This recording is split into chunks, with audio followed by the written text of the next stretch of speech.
caught. Man is on trial for his life. If there are any more interruptions by the public, I shall order the courtroom cleared. The prosecutor will continue his cross-examination of the defendant.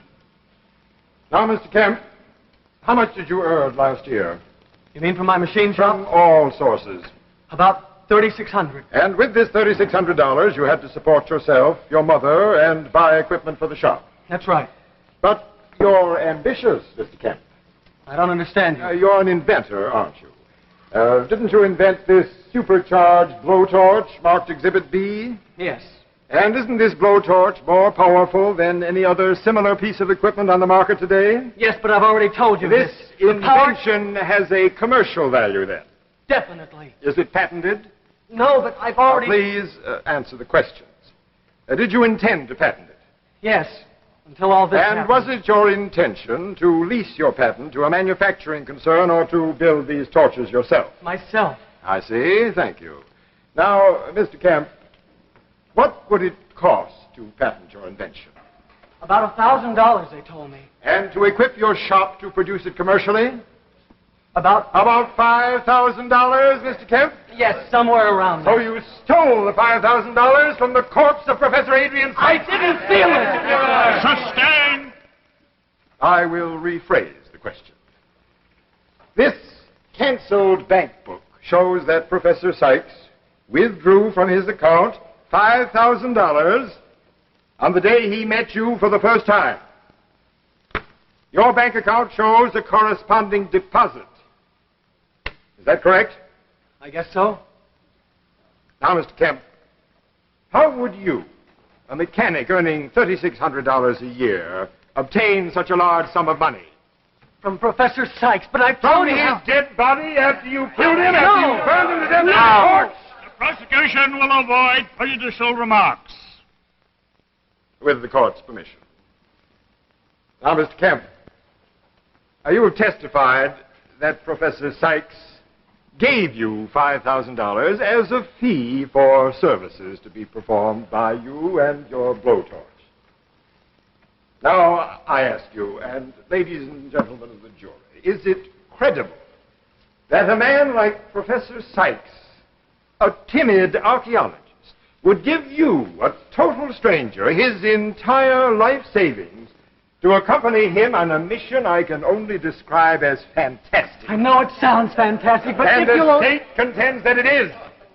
The state contends that you deliberately invented this story of non-existent caves and incredible machines to cover up a sordid case of murder for profit. A case, ladies and gentlemen, unusual only for the horrible manner in which the crime was committed. That's Do you a have lie. any evidence for I the didn't existence kill of this Professor machine? Sykes. I didn't kill him. I didn't kill him. What a lie.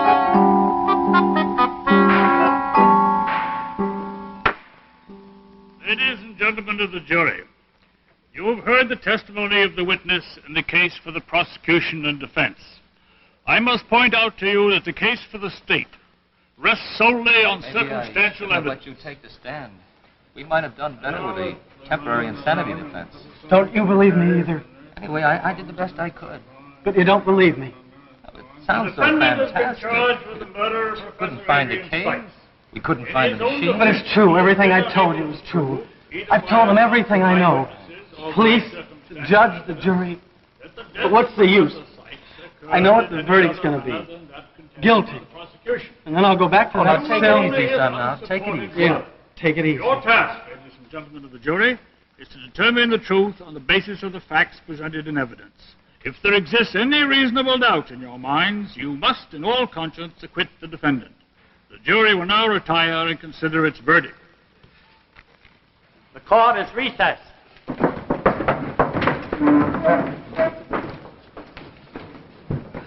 Want some coffee? No, Nothing to do now, you know. I know. Never tell till the jury gets back. The funny thing about juries, I remember a case once you'd have sworn I'd lost it, and the jury had... Shut up. Leave me alone. Not guilty, they said.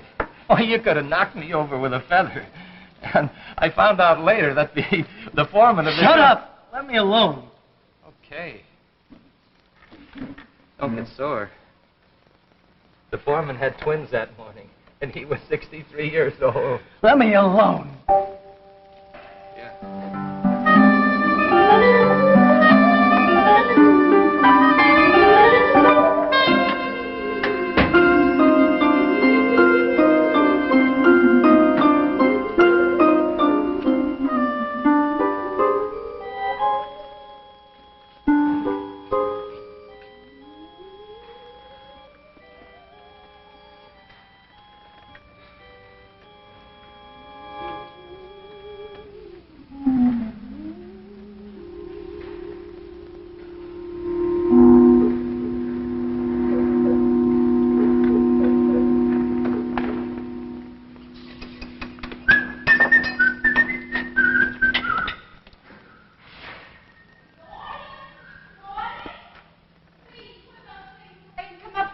Okay, Ma, I'll be up in a minute.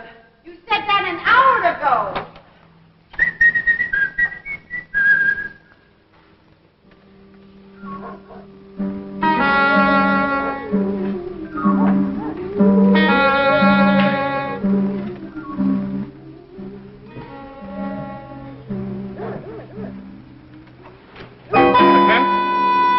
Who are you?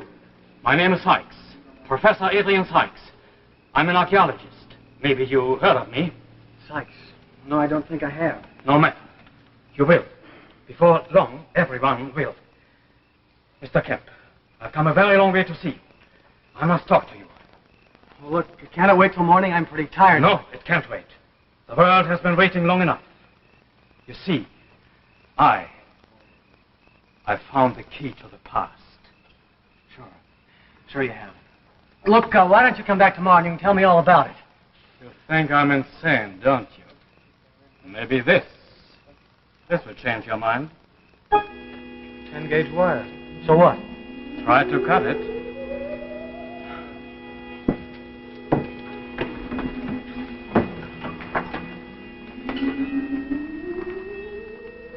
Well?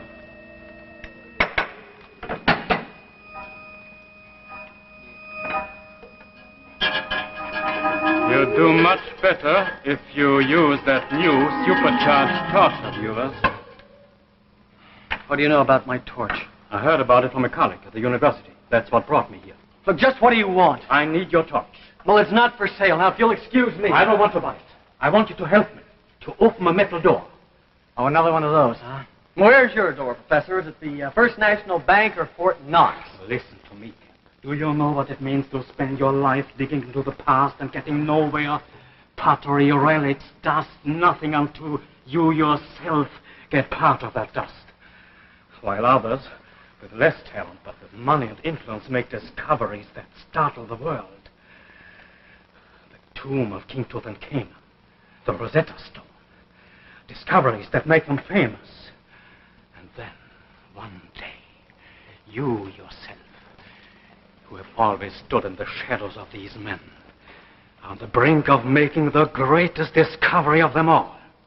Well, that's very interesting, Professor, but what can I do about it? Everything.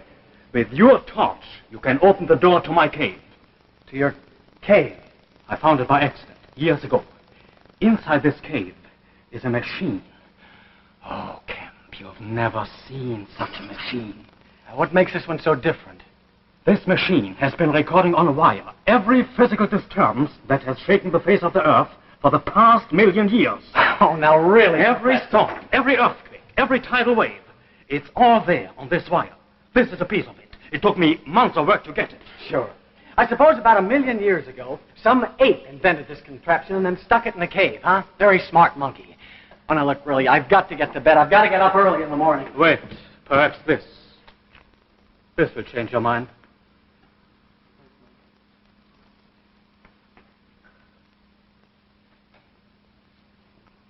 There's $5,000 there. That's all I have. It's yours. If you will open that door. 5,000. I could buy machinery and start producing the torch myself. Yes, you could. Okay, Professor. You got yourself a deal. When do we start? Tonight. There's no time to lose. Tonight? Kemp, I waited for this for years. I can't wait any longer. Okay, I'll be back in a minute. Where are you going? I'm just going to tell my... No. You must tell no one. No one.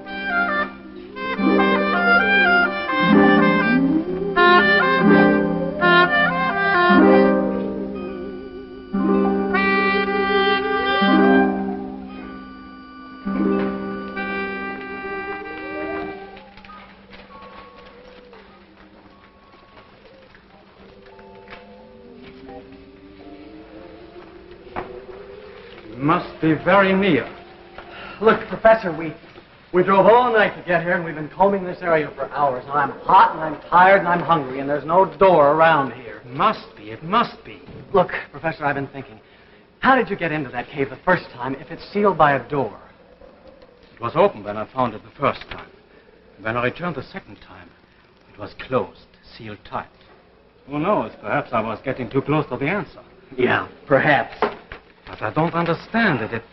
It must be around here. I can't seem to find it. Well, maybe you can't find it because it doesn't exist. Now, look here. I paid you all the money in the world. Instead of grumbling, please, let's try to solve this problem. Okay, Professor, you start figuring.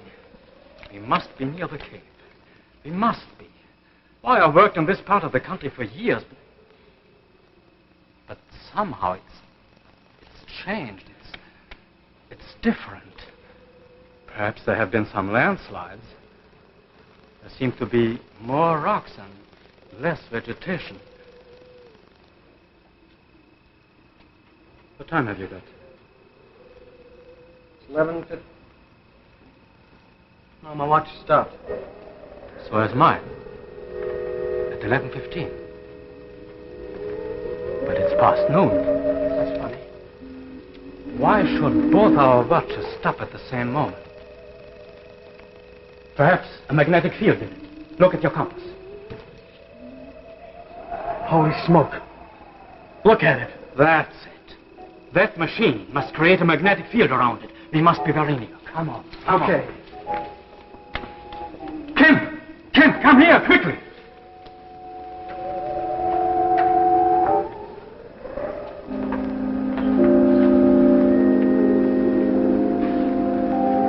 You didn't believe it. Kemp, here it is. It's real. Just as I said. It's real. It's here.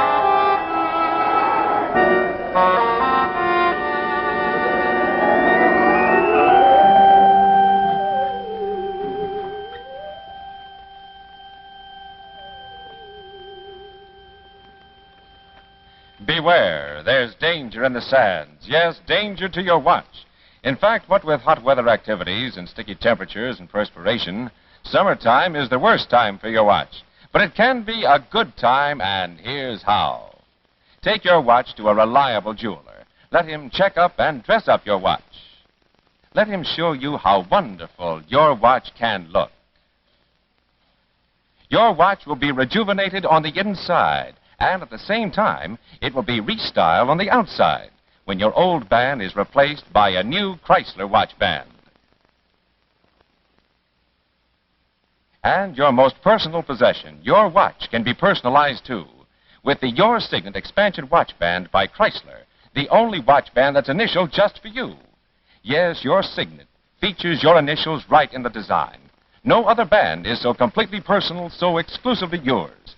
But be sure to ask for Your Signet by Chrysler, the band that makes your watch look better than you.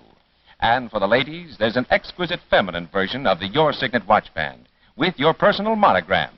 Best of all, these exclusive Chrysler bands cost no more than many bands without initials. Only $9.95 for the ladies, and for men, only $11.95. So check up and dress up your watch. When your jeweler makes your watch run like new, have him make it look like new with Your Signet by Chrysler. And now back to your Tales of Tomorrow. Verdict from Space. You can see it with your own eyes. It's real. Yeah. It's real. It's here. I'll start here, Professor, where there should be a locking mechanism of some sort. The torch hasn't even made a dent in it yet. Listen. Professor, do you hear it? Yes. Something is happening. Something is happening inside the door. It's a heat lock. That's what it is, a heat lock. But we don't even need the torch to cut the door. The heat alone will open it.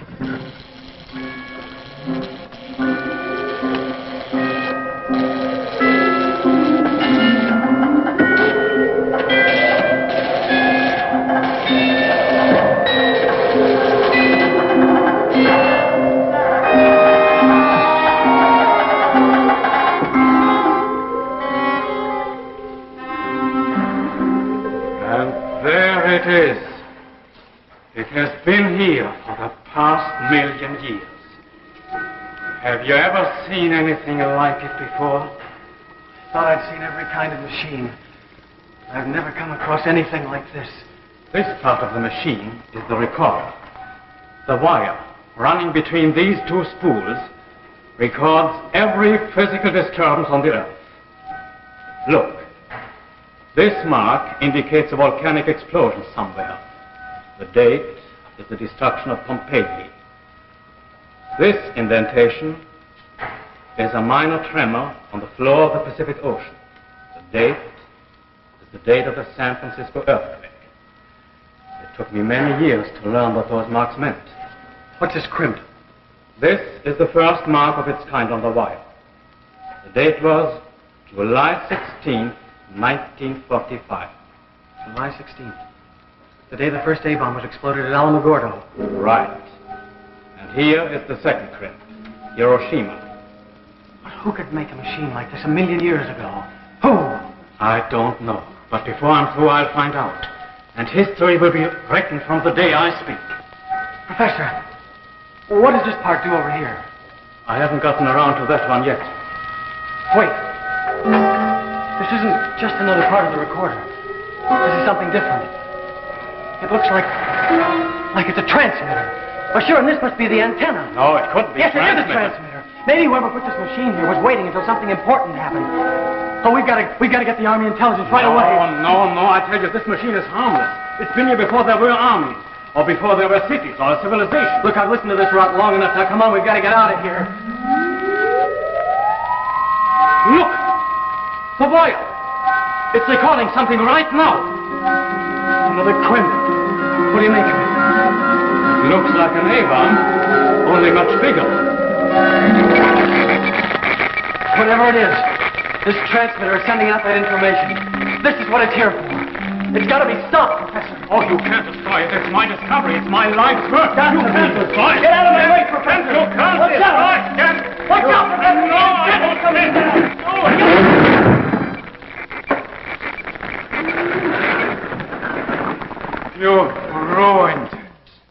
You've ruined it.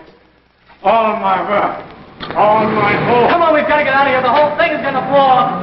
Look, Professor, the door. Come on. Fool, I've got to have this fool. Come on, Professor. Come on. They won't believe us. Come on. I must have this fool.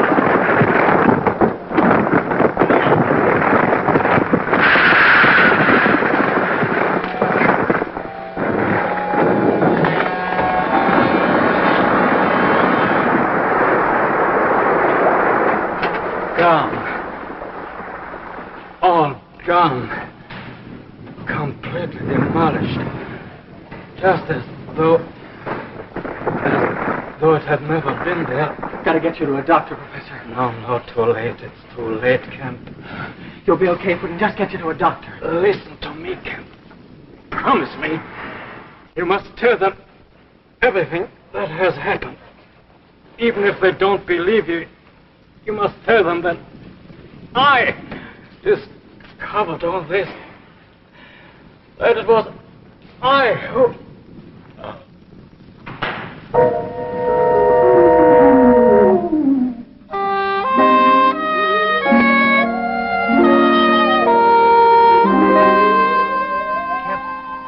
Kemp. They've reached their verdict. They'll be coming back in.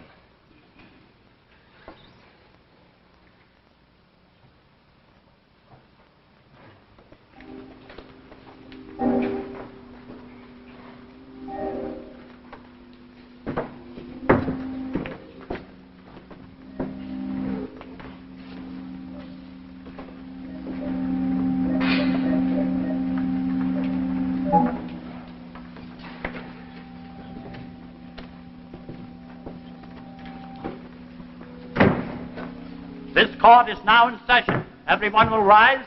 The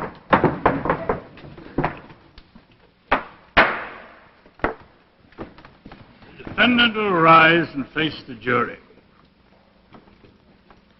Ladies and gentlemen of the jury, have you reached a verdict? We have, Your Honor. What is your verdict? We find the defendant, Gordon Kemp, guilty of murder in the first degree. On the basis of the facts presented in this courtroom, I feel that the jury has arrived at the only possible verdict. I wish to thank the jury for the fine services it has rendered to the state. Gordon Kemp, you have heard the verdict arrived at by a jury of your peers in open trial. Have you anything to say in explanation or in extenuation before sentence is passed upon you? I didn't kill Professor Sykes. I'm not guilty. I've told you that again and again. You had your chance, but you wouldn't listen. I tried to explain what that crimp in the wire meant the day the professor and I were in the cave. That wire recorded the first H-bomb explosion. I didn't believe what Professor Sykes told me, but now I know. Somewhere in this universe, someone has been watching us for 1,000,000 years, waiting until we had the secret information when we could power a super atomic type torch. The deadliest enemy that we have ever had to face is out there in space, ready to destroy us now that we have the H-bomb. Right now, this very minute, he is out there. They're coming. I don't know when they're coming. By whom, Mr. Kemp? Who received this information? I don't know. Someone out there. Someone out in space. Someone who knew that we could threaten them as soon as we had the H-bomb to power spaceships and fight wars in space. The verdict of this jury is that I am guilty of murder. But I am not guilty of anything else that may happen to you or to your wives or to your children. I've tried to tell you everything I know about it. Everything that Professor Sykes told me was true. They're coming. I don't know when they're coming, but they're coming.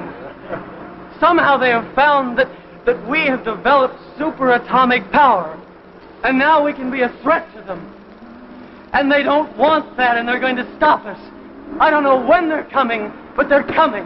And when they do, maybe you'll realize...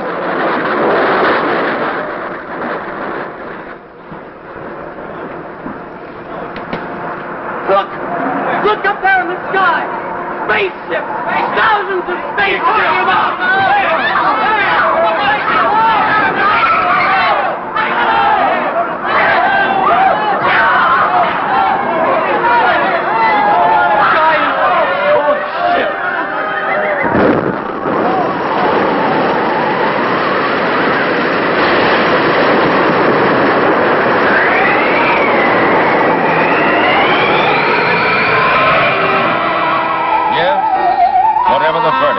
The jury reached. The final verdict was delivered from space. And now let us leave Tales of Tomorrow and consider something that is very important for you today. Uh-oh, she's heading for trouble. Yes, trouble for her watch. What with playing and hot, muggy weather and perspiration, summertime is the worst time for your watch. But it can be a good time, and here's how. Take your watch to a reliable jeweler. Let him check up and dress up your watch. Let him show you how wonderful your watch can look. Your watch will be rejuvenated on the inside and beautified on the outside when your old band is replaced by a new Chrysler watch band. Ask your jeweler to show you the Elegant, today's greatest value in ladies' expansion watch bands. Imagine Elegant costs only $4.95. Yes, only $4.95. Notice its simple classic beauty that's always in fashion. Elegant goes with all your clothes, and Chrysler's Elegant watch band is as light as a feather, so delicate you can scarcely feel it on your wrist. Notice the convenient telescopic expansion that quickly allows you to slip your watch up out of the way for household tasks. And the Chrysler Elegant carries the same guarantee as bands costing many times more. No other telescope expansion band at so low a price is made to wear so well and last so long. Yes, it's all yours for the unbelievably low price of $4.95. So check up and dress up your watch. When your jeweler makes your watch run like new, Have him make it look like new with Elegant by Chrysler.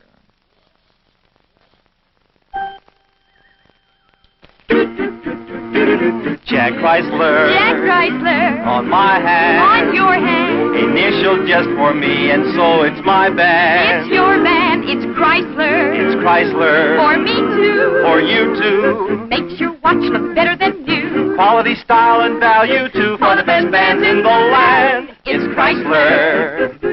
Makes your watch look better than new. Makes it personal just for you. It's Chrysler.